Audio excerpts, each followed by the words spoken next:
In the previous video, we spoke about 6 keys to discovering your authentic self. But how do you know when they're actually working? Of course, when you're trying to build yourself from the inside out, you can't expect drastic changes overnight.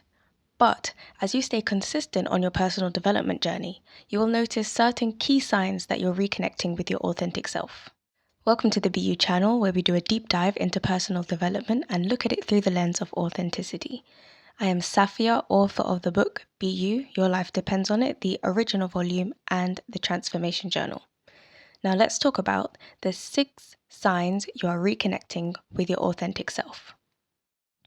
The first sign that you're reconnecting with your authentic self is contentment.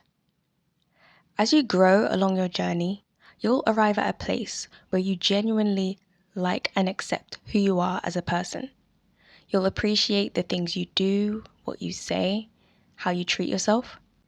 And the more you show yourself love, kindness, compassion, and respect, the stronger you build that inner connection and the happier you'll be with life in general. You'll jump off that merry-go-round of self-neglect and finally give yourself the love and attention you've yearned for so long. Naturally, you'll stop looking for happiness externally in people, places, and things, and rather turn your attention inwards to build that connection with self, because you know that that is where true happiness and fulfillment come from. The third sign that you're reconnecting with your authentic self is equilibrium. Now, equilibrium is different to contentment. Contentment has more to do with your perception of yourself and your circumstances, whereas equilibrium has to do with your internal state of being, maintaining a baseline level of calm. You'll notice that although you still experience the normal array of emotions, they feel a lot less intense than they once did. Your anger, for example, might have completely consumed you in the past, but now, with your anger, also comes a level of composure. You can see the situation more objectively, kind of as if you're in the third person, and you use that perspective to think before you act. You see, you can identify your emotions, but you don't identify as your emotions. You might feel angry, but you won't feel the need to act out of anger. The third sign that you're reconnecting with your authentic self is stronger intuition. Now, I think of intuition as your internal compass or your internal navigation system.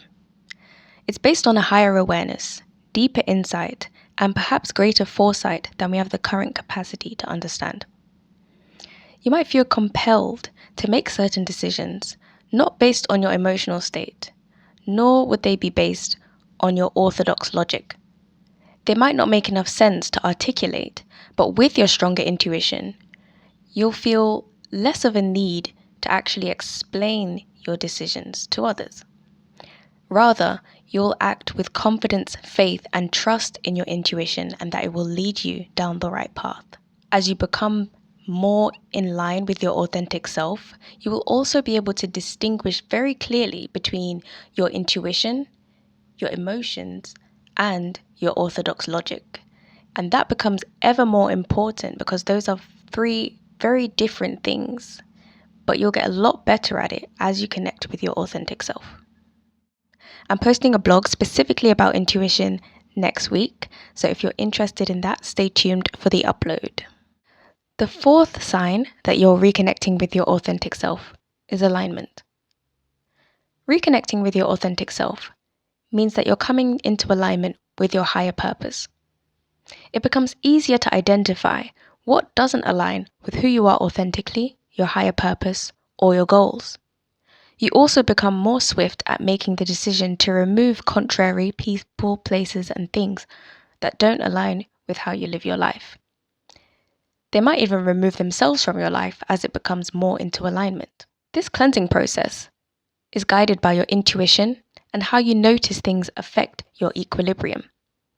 Ultimately, it streamlines your journey and maximizes your ability to live out your full potential and live up to your higher purpose.